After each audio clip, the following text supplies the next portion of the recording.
get the feeling we're overrun. Sending boys in the trucks with the 50 cals. Tell every swinging dick bring extra rounds. Hang in now, boys, we're on our way. Don't send them all to heaven before we get a taste. Whoa, cry havoc, let's slip the doors away. What you gonna do? What's happening, folks? Happy Sunday to you, November 2nd here. Hey, this is a recorded episode. I'm not actually here. I'm on a plane, or might already be, in Florida. You see, tomorrow, November 3rd, is my birthday. I'm turning 53, and my beautiful, awesome, amazing wife booked a trip for us down to Florida. We're going to go spend a few days down there and explore the Panhandle. Never been to that area. I lived in Florida for several years, but down south when I was a kid. And so, yeah, we're going to the Panhandle, man. We're going to check out. We're in Panama City right about now. So nevertheless, leave your opinions on the stuff we're talking about here. Leave your comments, of course, on the video. And when I get back amongst the living and back to work here, I will go through each one of these and we'll answer them. And you know what? If there's enough good response from this thing tonight, then yeah, man, we'll maybe fire up topics from this again, and we'll go live with it, and we'll try to get a panel of people in here. It's a little bit different show tonight, right? Stick with us on this bad boy here. Before we get going too much further here, every episode of the Double S Podcast brought to you by the Romans Warrior Foundation. Go check them out. RomansWarriorFoundation.org. Nonprofit organization bringing healing and help and alternative ways to connect to our brothers and sisters around the nation. Between all of our programs that we have at the Romans Warrior Foundation, and they are the sponsor of our podcast for this entire season here. So definitely go check them out. Of course, Heroes Media Group, we are part of this fantastic organization where we are broadcasting out on all channels here. Adam Bird and all of our co-hosts that are out there of the other podcasts that run on here. Something for everybody, man. Resources galore. Check out the podcast. We were just on the Homefront Sit Rep earlier this week. That was always awesome to sit there with Brother Dave and chat and be included in those circles with their veteran roundtable. To be able to partake in there as we do. I am not a veteran, but we do serve in the space, trying to bring support where we can there. So it's always an honor to be invited to that and have a seat there with those gentlemen. Yeah, man. All right.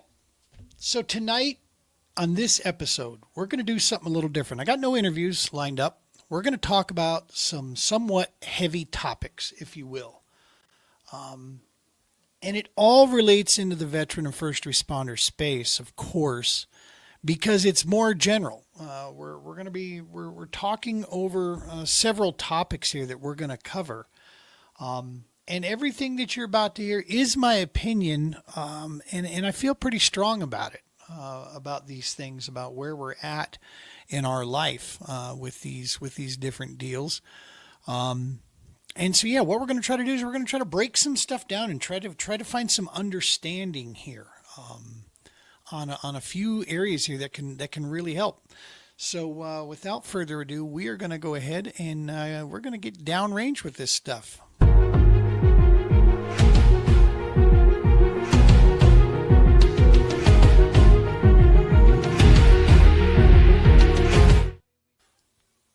All right.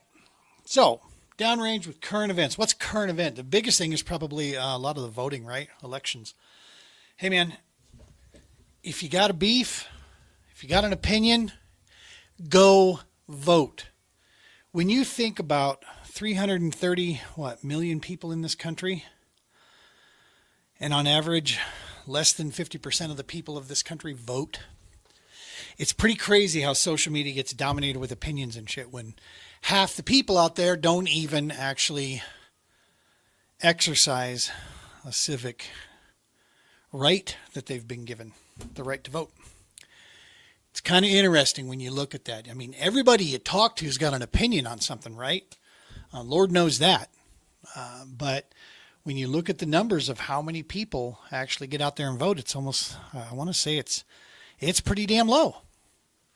I mean, we should be having, I mean, obviously 100% of the people that are registered, that are of a legal age and capable of voting and have the right still, and it hasn't been removed from them, should be voting, to guide this country. Lord knows there's enough families and people and men and women out there that have paid the ultimate sacrifice and price to preserve our rights to do so. So yeah, pretty silly when it comes to that. This is right at the heart of one of the biggest things that I wanted to talk about is, why is it in today's world we are so divided? And I'm going to talk America specifically here, obviously, okay? Why is that?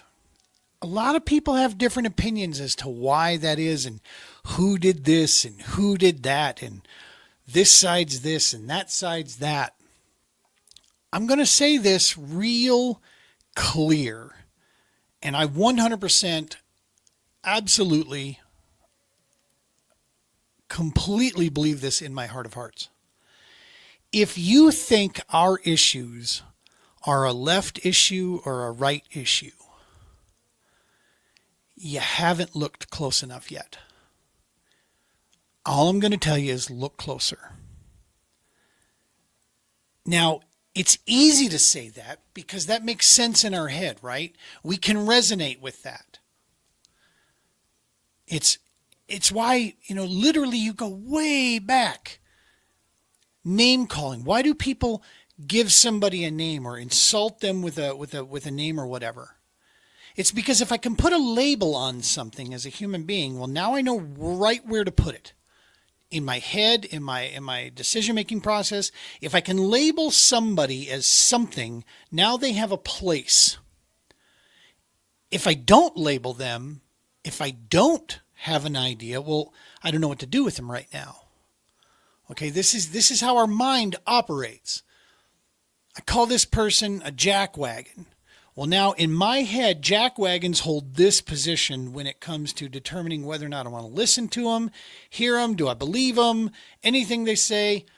I got a jackwagon over here. I don't need to pay attention so much to that as opposed to this. This is a good person here. I know who this person is. Okay? This is how our mind works. It's why we label through this stuff. And when you start trying to label something left or right, Republican, Democrat, conservative, liberal, when you start labeling those things, and I'm not saying that labeling's bad. Don't get me confused there. Don't confuse what I'm saying. But I'm saying there's a reason behind, and it's important to understand these things when you're trying to figure out the big question, which is, why are we so divided? Why does it feel like now that when we talk about things, there's just this major divide? And as I said, you can't just sit there and chalk it up to left and right. Okay, liberal, conservative. It's not that simple. And that is not the correct answer. I'm telling you right now. It just isn't. You got to go deeper. And I know that in today's world, our attention span is that pretty much of a moth. But if you truly, truly want to be a better person, if you want to react differently, if you don't want as much stress inside your heart, inside your head, you got to go deeper. Right? You need to look into this stuff. We got to the point somewhere where all of a sudden being wrong about something meant that we're not trustworthy. We are not creditable. We're not good if we're wrong about something. So we have to be right. We've got this idea. It's along the same lines where it's in the same realm, if you will, of the participation trophy crowd. Okay, it's in that same breath. All of a sudden, it was horrible to lose. When being a coach of 20 years, I'll tell you what, some of the best lessons you could ever teach your athletes came from losses. You want to talk about motivators? You find out who it is that packing the minerals to be able to pick themselves back up and come back the following week. Who's willing to work harder? Who's willing to go further than other people? Well, you don't find that when you go undefeated. You don't find that when you make, oh, you didn't lose, the other team cheated. Or it doesn't matter if you win or lose. Everybody's the same. That horse shit. And that's all that is. That's absolute horse shit. And that's where this whole idea that you couldn't be wrong anymore, right? You couldn't be mistaken about something. You have to, so we're so afraid of losing. We're so afraid of being wrong that it drives our brains to the point of pushing back other areas of information that perhaps could show us that we're wrong about something, or a view, an opinion could be off. We get rid of it. And one of the best ways to do that is to label the other side as, if you think differently than me, then you absolutely must be the most evil thing that's ever walked the planet. Both sides do that. Both sides do. I've watched it firsthand. I have people that I love and respect dearly that do this. Doesn't change my opinion of them whatsoever. You know, we talk about this. More and more people are talking about, in today's world, what happened to being able to disagree and still get along? Well, we're unraveling that right now as we talk about this. We have this need in today's society to be this perfect thing. We're afraid to show vulnerability because we still believe that vulnerability means weakness in some fashion or form, when that also is horseshit. It's just not true. Vulnerability means you're human. And it means maybe perhaps that you have a heart and a conscience about you. And neither one of those are weak. Those are some of the best things you can possess in the scope of life. I've come to learn that. Take that as old guy knowledge. Having compassion, having a heart, having a conscience about you. Those are good things.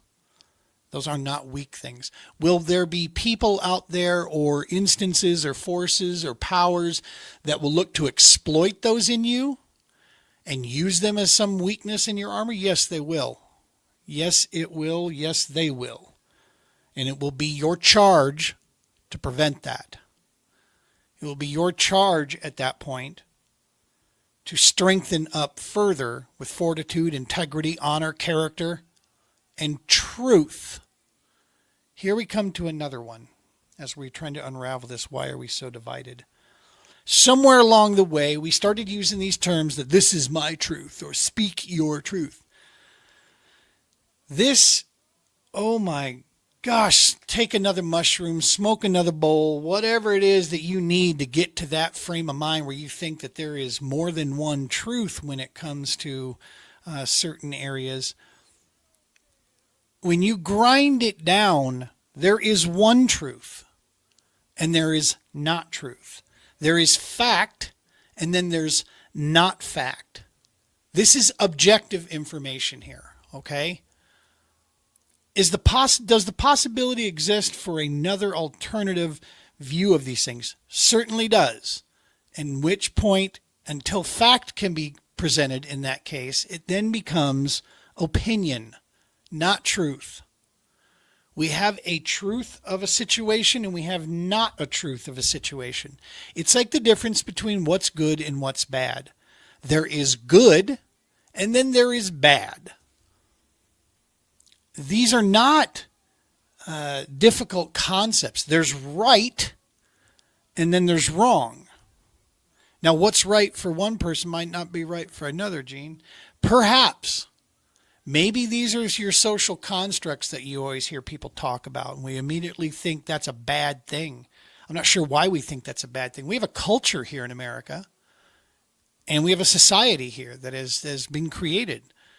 And while it may have its issues that need to continue to improve upon, we have a beautiful culture here. We have a potpourri that everybody, if willing to become a constructive and good citizen of the United States of America, you too can have your piece of the pie. You too can have your opportunities to achieve something great. It's all there. It's absolutely all there. Now, there's a generation of kids out there that don't believe that anymore. And I get that. I understand that. I don't agree with it, but I at least can understand it. I can understand the point that they're trying to make. It looks like it doesn't exist anymore. And in some areas of our country, sadly, I would agree with them. I live in one of them. Young people trying to get a start out here in Colorado, good luck. You're going to need a lot of help to get that done. And it's by design. It's what they want.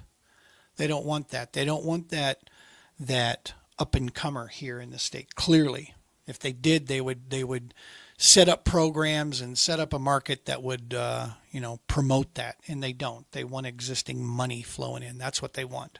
They want big progress. Everywhere you turn out here in Colorado, there's multifamily going up left and right. I digress. So, as we're going down this rabbit hole about need to be perfect about stuff in our social media landscape of what it shows us out there, make no mistake, I'm one of those guys that I hate that term that it's okay not to be okay. No, it isn't. You know what it is? It's understandable and it's human if you're not okay. If you got some problems, you got issues, that's understandable, dude. That's pretty much all of us out there. We're all in that boat. And it's not okay to stay there. You should be trying to find ways to become better. You should be trying to find ways out of not being okay. That is where that power comes from. Now, if you don't know the way to get out of that, if you're struggling in those areas, well, then there's resources. At which point it takes your wisdom and your courage to get those resources, be it a friend, be it a buddy, be it services available out there, whatever it takes for you to be making forward progress to get the hell out of that not okay state. That's exactly what I believe. And I'm probably, what that does is make me a really bad counselor, if you will. So be it. I'm a podcast host and a founder of a nonprofit organization. That's it. That's all I claim to be. And it's also okay to not be perfect, because no one is. That's an unrealistic thought. And I saw this the other day, this statement. If you're trying to be perfect, or you're wondering why people don't maybe like something that you do or something that you say, and this really gets underneath your skin, think about this. If you have roots in faith, Jesus Christ was perfect, and they killed him for it. So what are you worried about? Or what makes you think that in your existence that society is going to be always so accepting? It's a hell of a revelation inside your head to think of it in that way. To think of it in a bigger sense like that. Another one of those lessons, right, that the book and the big man upstairs teaches us to pay attention to. So here we are. We're coming back around to this. Why are we so divided? Let's get into the nuts and bolts of it. You got to stay with me on this. I had a presentation all lined up, but I'm not going to do that. Stick with me here. So in order to figure out why are we divided on topics, let's think about how do we get the information about topics. Pick a topic, any topic. Let's say economy, okay? How do we get information about that? How do we formulate our opinions on this? Now, despite all of our better judgment, because we all know that following social media is not a good place to get your news. At least not vetted news, not information that's real, none of that. But we still do it, okay? We're all guilty of it. We see the news article, we see the headline, whatever. We try to look at what source that? Oh, ABC News affiliate out of da-da-da. It's got to be real. Nope. It most certainly does not. That is nowhere in any statement anywhere that says these days that news reporting is factual. It's just not there. That is a fact. You see, the news sources were getting the traditional news source on TV and online. They were getting their butts handed to them by social media. All of a sudden, these little upstarts were killing them. Nobody was going to the major outlets anymore. Nobody was tuning into TV anymore. It's all streaming services and things of this nature. And they realized that, just like the newspaper was killed because of the online era, the digital era. The newspapers basically lost all ground. And so what happens is all your major news outlets that actually have reporters working for them, not just internet sleuths, if you will, they realize that social media is kicking our ass. We got to do something. So they did. They started to become more like that. And they jumped in and started putting out news articles there. And unfortunately, what comes with that is a complete degradation of factual information. It's gone. Now you just want to be the first to put it up there so you can get in front of the trend. Right? You want to, if something's already trending, you want to jump into that wave. You want to grab it. You want to hashtag this, do that. Because at the end of the day, they don't care if the information is real, right, correct, or its implications. What they care is, are we getting interactions? Again, that's fact. That's not opinion. That's fact. They don't care what good or bad their news article or their opinion or their title, they don't care what it does. What they care is, do they get interactions? Do they get engagement? And can they take care of their stakeholders? So where we get our information from is already now suspect. So that's the first thing. The second thing about your social media landscape is how the algorithms work in your news feeds. When you're out here doom scrolling away and you're looking in news feeds, do you realize that that stuff is changing real time? The news feed isn't a predetermined and laid out thing for you that loads on your phone that you go look at. No, the series of articles that's being shown is adjusting literally in real time based on your interactions. How long do you watch a video? Do you click a video? Are you on reels? How long do you stay on that reel? Do you like this topic? Do you not like this topic?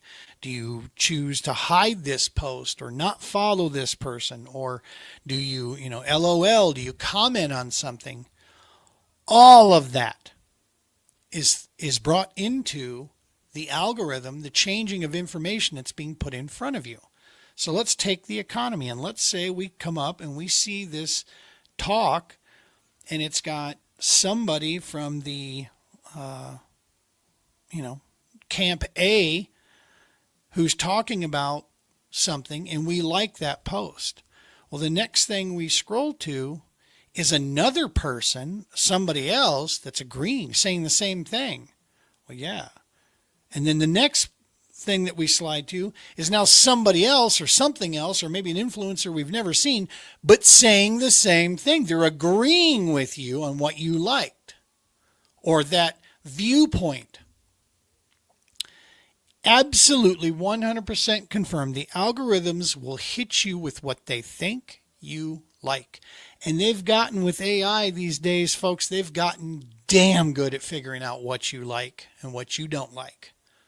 And every now and again, if you've noticed, there'll be a weird article that gets slid in there that's an opposing view.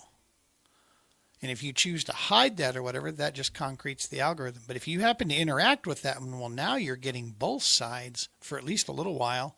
You're seeing, what the heck? Every now and again, I'm seeing more of the opposing view.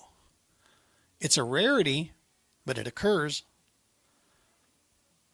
So as you are formulating your opinion, you're seeing all of this affirmation about the view that you've already gotten, that you've already said your knee-jerk reaction. Because chances are, you watched about 30 seconds of a video, and all of a sudden you're a freaking expert on the nation's economy.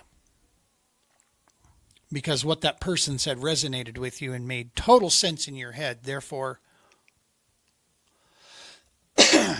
you're going to go with it. And all of a sudden, you've got this opinion made, right? You've got this opinion formed, and you've got other people to back up that opinion now that you've seen online, people you don't know, people you've heard about, people you admire, celebrities, people you voted for. And what's more important is people that you didn't vote for don't like your idea. Therefore, it must be the right one. This is what's taking place out there. Now, go back to what I talked about. Add into that your need to be perfect. Add in there you're afraid to be wrong. And add the basic human instinct of a tribal connection is what you're looking for. You want to be included in the group. You want to be a part of something, because in numbers we have strength, right? It's like that bait ball of fish. Why do they get in a big bait ball? Because when they're out by themselves, they are for sure 100% dinner. But as soon as they get in a big ball together and they're swimming around like that, they know they're going to lose a few, but they've got a higher percentage chance of survival. And that's what that basic human instinct is that tribal connection. We want to belong to something. And what better to belong to than people that think just like you, have those same opinions with you on these topics. And as I said, what concretes it is, if you were wrong, the implications of that. So the easiest thing for these opinions to do is to start name calling. We talked about that already. And it's also easy to do is demonize the other side. If you have an opposing view to mine, it means you're a piece of shit. It means you are ignorant. You're stupid. You're uneducated. You're indoctrinated. Whatever it is. All of a sudden, that becomes. So now when you hear opposing view, you can immediately dismiss that as ignorant. No way. Nope, not going to believe that shit whatsoever. And I can't believe you would either. That makes me sad to think you could think anything but that. So now, keep in mind, while you're going through that, the person who thinks completely 180 degrees opposite of you is getting the same thing, except from their point of view, their opinion, people that think like them. And the same thing's occurring there. You've got this coming together. So, of course, there is no room there for negotiation. There's no room there to somehow formulate an agreement or some sort of compromise of some kind. Because to do that would require you to admit that you could be wrong. It would require you to give the other side some kudos. And you certainly can't do that, can you? So how do you get through that? How do you get around it? That's a damn good question. I'll tell you what I'm doing. I'm coming to grips with, and I'm about to do something here with you that a lot of people wouldn't do, and I'm sure some people would tell me not to do. But I'm going to get vulnerable with you, and I'm going to share with you some of my personal stuff in my personal life. And I'm going to show you how I'm choosing to deal with this and where I'm going with it and why I sit here before you pretty comfortable.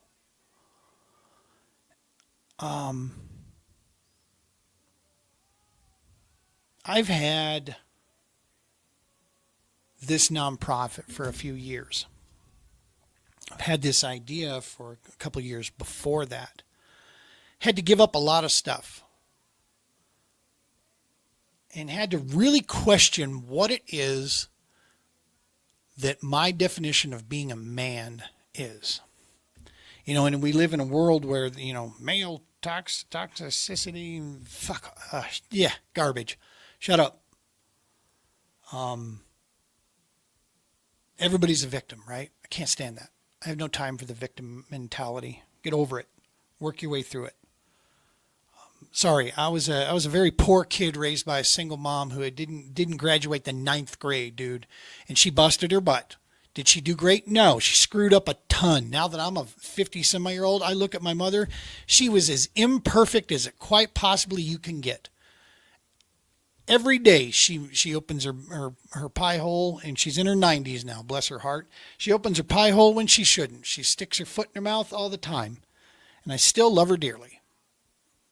Because what she had, where she was at, her heart was in the right place.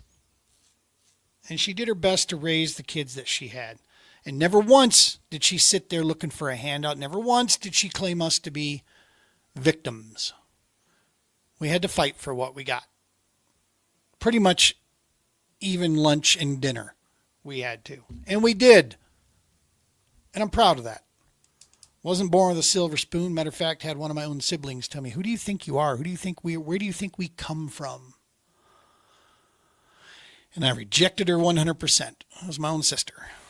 And I still reject that today. I don't give a rat's ass where we came from or who. I know who I want to be, and I know what I want to do. And I knew that when I was in my 20s. Came out a lot more arrogant back then than it does now. Today, it's in your 50s, it's confidence. No, it's still the same view. Maybe a little bit of arrogance in there. But I digress. I've had this nonprofit. I've had to check on what I believe it is to be a man out there. My definition, it used to come around, how successful are you in your career? What did you do? How much money did you make? Did you provide for your family? And I'm sure somewhere along the way, someone would say, yes, I did a good job at that. Then I'm pretty sure there's somebody else out there that would say, no, I didn't do a good job at that. Which is why I'm on my second marriage.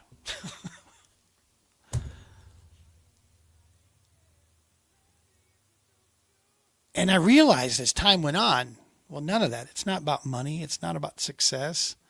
It is about providing, but what are we providing? At the end of the day, if Mother Nature, Uncle Sam, somebody else could take this away from you, am I really providing you with something if I give this to you, if it can go away tomorrow, or if it can become made useless? What am I providing? I still believe to this day that I never became a man until I became a father.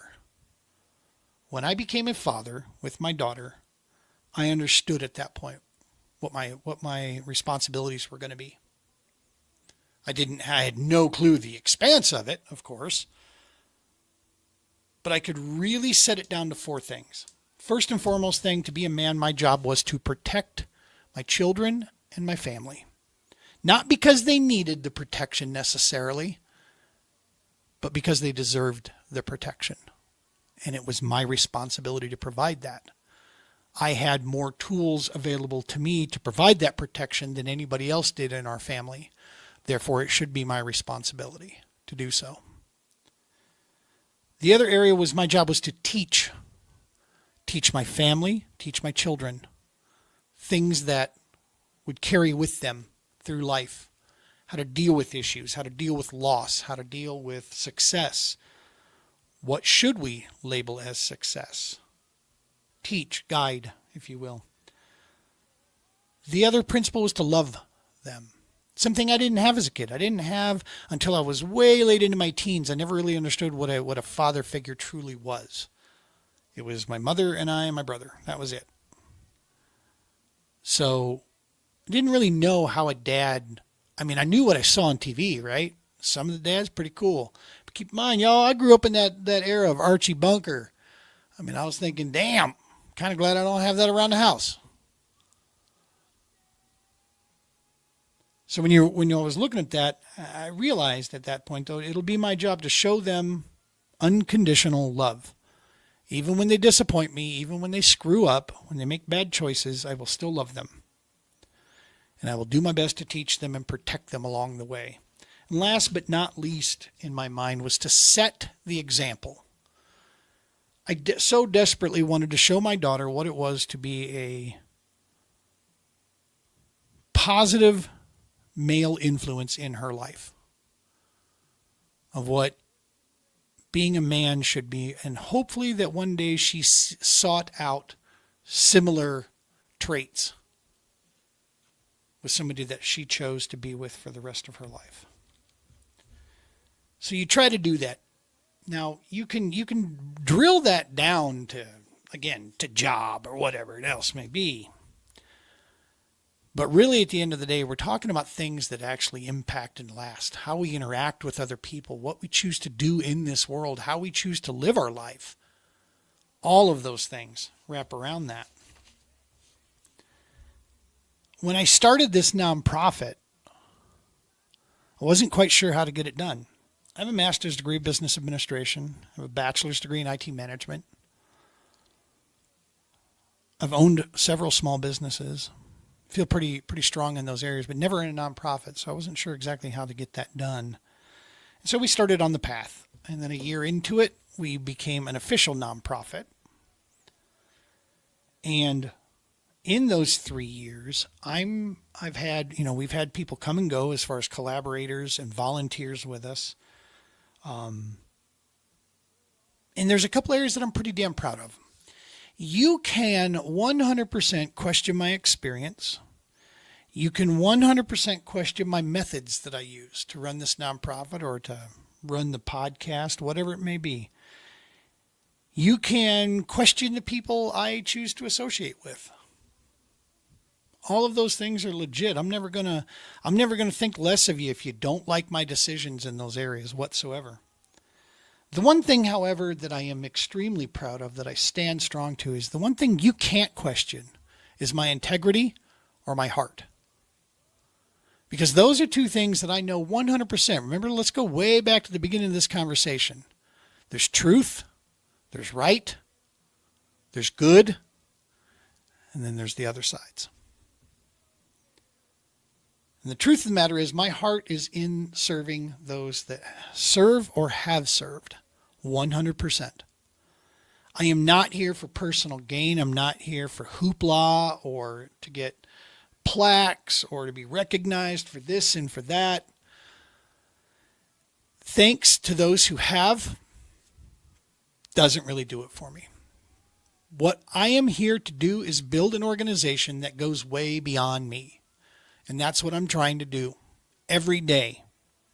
Again, you may not like my methods sometimes that we use. You may have a different opinion. Totally respect that. Totally cool. But you can't, you have no ground, and you'd be a complete idiot to try to question or check my integrity or my heart in these matters. And those are things that I stand strong on. I feel very, very clear in that. And yeah, that's part of that being a man. I 100% believe that. And in this process, though, this is where we're getting to this now. I am the most imperfect idiot when it comes to certain things out there. I feel strongly about, these one areas of me over here. But then in other areas, man, my mouth writes checks that sometimes my ass has a hard time cashing. It really does. I have the best intentions in the world. I get caught up in mission creep all the freaking time, dog. I am like a dog chasing squirrels some days. Some days I want the TPO to be the biggest damn thing helping any and everybody that I can out there all over the place. And then there's other days where I'm wondering, Jesus criminally, are we going to be able to keep the lights on? I make wrong decisions a lot.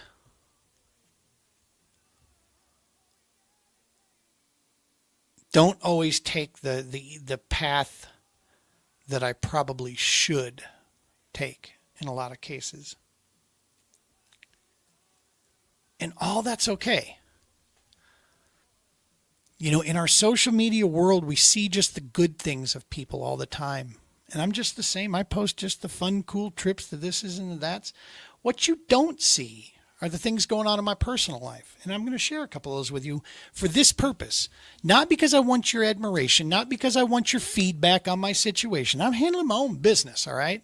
But the point is, I'm going to show you, and maybe there's a person out there that sees this and understands, yeah, man, I feel that. And can maybe find some healing in that area. And if me, showing some vulnerability and exposing some of my issues that are going on out there in instances can help somebody, damn right. Yeah, absolutely. I have no problem whatsoever doing that. None whatsoever. I will gladly put that up, because that is right at the heart of what we're trying to do with this.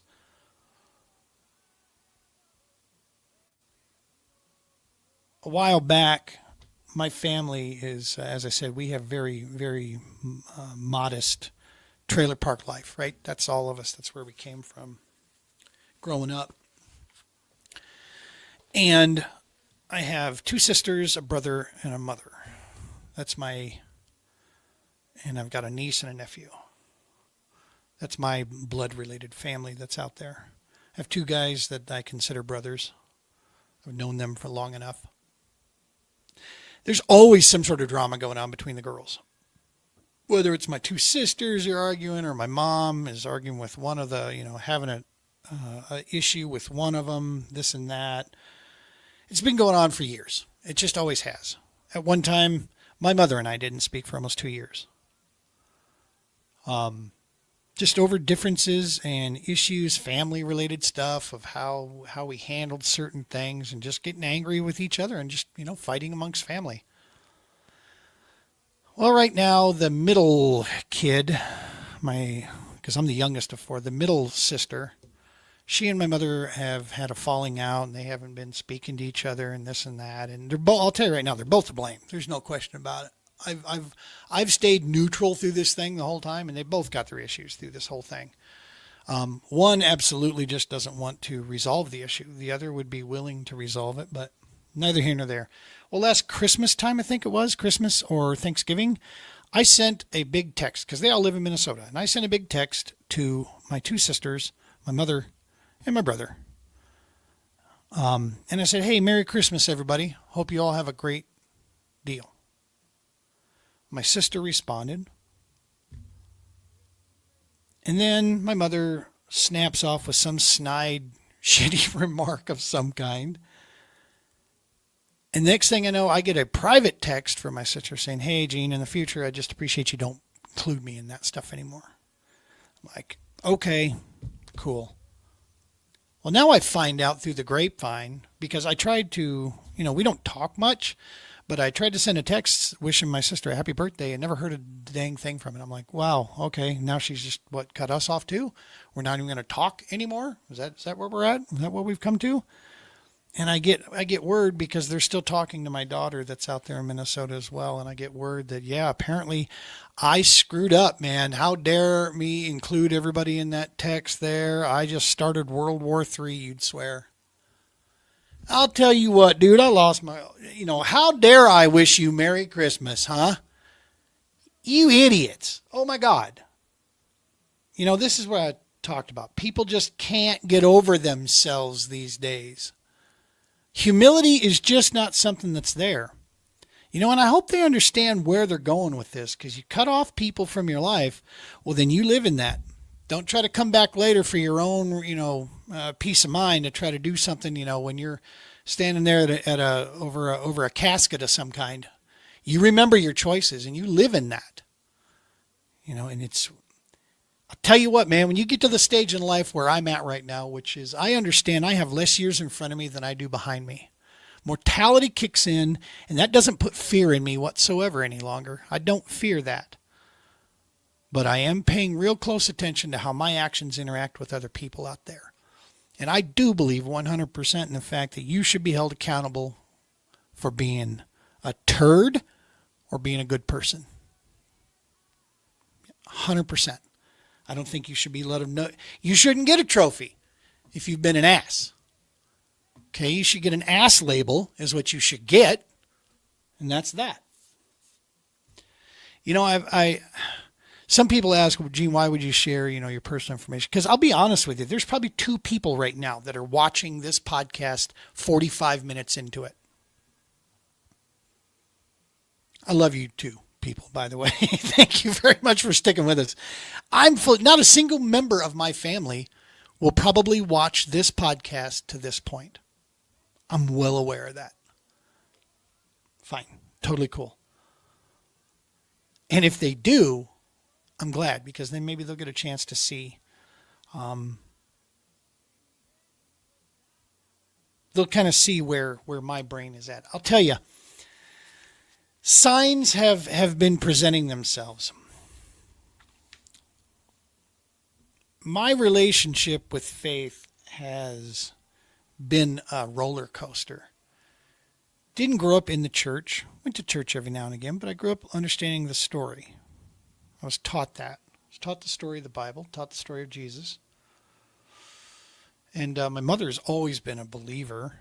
We just weren't very big churchgoers, if you will. Kind of distanced myself, obviously, as most teenagers do. And then as a young man, I really grasped onto it there for a while. Locked in, going to sleep at night with the Bible and always with me. And then left. Completely rejected it. A few things happened in life that really made me question. And I didn't understand why would God do this if he truly was real? You know, I went through all that piece there. Not understanding things the way I understand things now. And I'll tell you, as time has gone, that's how I raised my kids too. I did not raise them in the church whatsoever. Taught them some of the stories of the Bible. Always wanted them to kind of go on their own search and see if the faith was right for them. Did some theology, time as well, some study time to understand things and get historic account of this kind of information to kind of see where everything lies with this. And I'll tell you, as I get older, wisdom starts to kick in, and there's something that I came to grips with. Number one, I believe it is horribly illogical to think that everything that takes place in this world is just some random occurrence. At the end of the day, whether you're an atheist or a devout Christian, you believe the same thing, principally speaking. Here's what I mean. Atheist believes from nothing sprung everything. Okay? Big Bang. From basically nothing, everything became. In the world of Christianity, God created the heavens and the earth. The Creator created everything. Atheist believes that when you die, nothing happens. You don't go anywhere. You basically return to nothing. Christianity believes that when you die, you either go to heaven or you go elsewhere. In which case, by going to heaven, much like an atheist believes, you return to your Creator. Principally, philosophically speaking, it's the same thing. It's the source that you disagree on. And it takes a gigantic leap of faith to believe the atheist belief. It absolutely does. Because science, teaches us that we believe we have these things figured out if you grant us one miracle, and that miracle is the Big Bang. Sounds a lot like what the Bible's trying to teach you as well. Now, is the Bible created by man? Yes, it is. It's written by man. It was formulated and put together by man. Do I think it is the only word and just the word of God itself? No, I do not. I believe it is people that are writing on that account. This is the King James Version, which is a little bit more difficult. People are recounting, things that have been said. And yes, I still believe in the fact that life isn't random occurrences, man. Absolutely not. I just don't believe that. I think that is just too far stretch, and it is illogical to see that. I've had too many occurrences and things take place in my life to throw it up to just pure fate, pure coincidence, whatever the case may be. I do believe in the fact that there has been divine intervention when I absolutely was doing everything I possibly could to screw myself, my life, and other people around me up I do believe I've been nudged or moved into the right direction from time to time. Honestly do. And like a post that I put up there, this last bass tournament, I brought out 2 pitching and flipping rods, and I was going to throw jigs on them. And I've got my first jig lined up. It was a different kind of a gamble, if you will. And on my first cast, underhand pitch, the rod broke. If you know anything about fishing, pitching is not a hard maneuver, but this rod broke literally at the first eyelet, just snapped. And I'm like, well, I guess that's a sign I shouldn't be throwing that jig. And I put it up, put it in the back of the boat. I grabbed the other one, tossed it out there, about third cast, doink, hooked up. Okay. Later that day, floating around, and there was a big old blue heron on this one stump sticking out of the water, all by itself, off to the side of another stump field. I had fished around in that stump field with nothing. Blue heron was sitting on that one there. As I got closer, he took off and flew away, and I pitched. And on the second pitch in there, doink, hooked up a good one. Signs are everywhere. Now, could that just be happenstance? Yeah, it could be. Could just be coincidence. I believe 100% that if you pay attention, the signs are around you. It's whether or not how you want to interpret those, how you want to watch those. Why would, in the big scheme of things, God care about my fishing? Great question. Maybe it was because so I could share the stories of belief. Maybe it was because I could share then some of the stories of signs. I don't know. I'm not quite sure. I don't have the answers to those things, and I'm okay with that. I'm okay with not having the answers. It's kind of one of the steps in having a good scientific mind is to understand that in the science, throughout science, it's a search for answers. It's not knowing. It's searching for information. See, I think those two worlds are a lot closer than what people realize and think. And that helps get through this. Find your peace with the fact that, dude, everybody's got their problems out there, all right? We all do, and we want to make them better.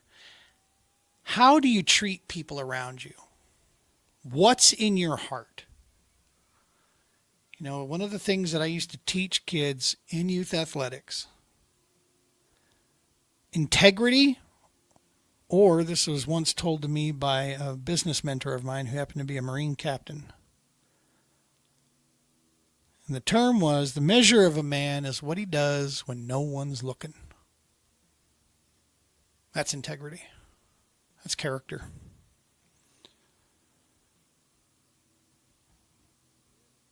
Other guys have been quoted as saying that adversity doesn't reveal integrity or character. It gives you a chance to use it.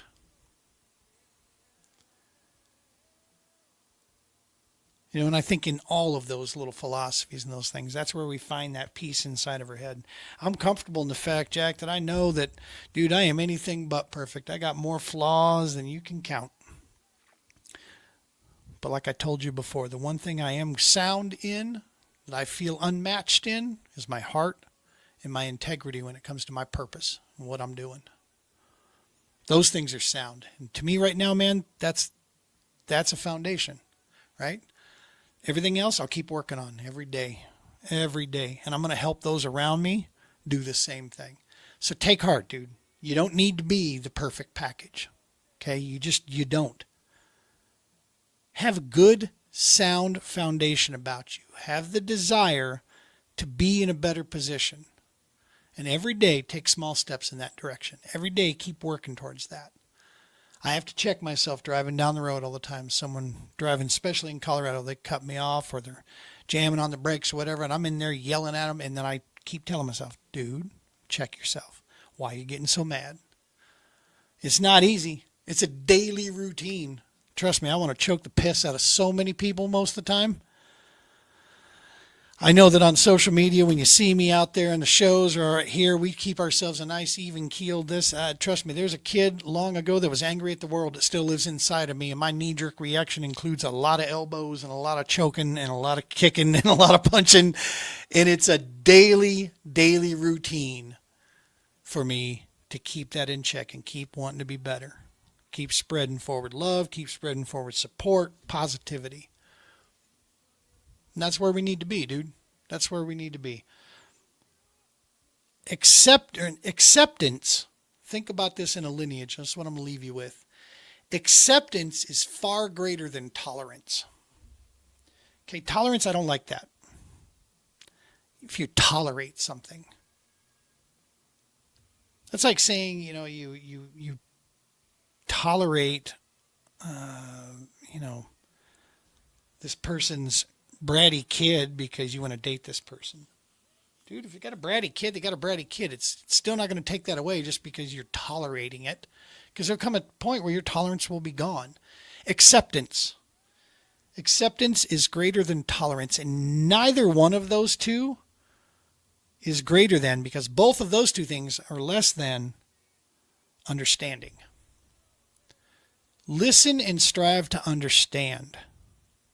It's going to take both sides to do it. It's going to take all sides to do it, because there isn't just two sides. There's a third side out there. There's a fourth side. We got to get back to that point. And if we start it, and if we expect it from other people around us, and we request it from those in our circles that, hey, we're looking for understanding here, not looking for acceptance, not looking to agree. I'm just looking to understand. And stop letting petty, garbage, stupid little issues out there get in the way of you and family and friends. At the end of the day, dude, no one gives three shits what you think about them in political office, or your view on Ukraine and this and that means nothing. Do you work at the Pentagon? Are you in the Foreign Affairs Department? Do you have any control over any of this stuff? No, you don't. You don't. So getting upset with somebody who disagrees with you is about the biggest waste of energy that you could do. Just telling you. When you don't have as many in front as you do behind, you start looking at things a little bit different, man. Spread a little bit more of that love out there. Take care of each other. Tight lines. Be safe.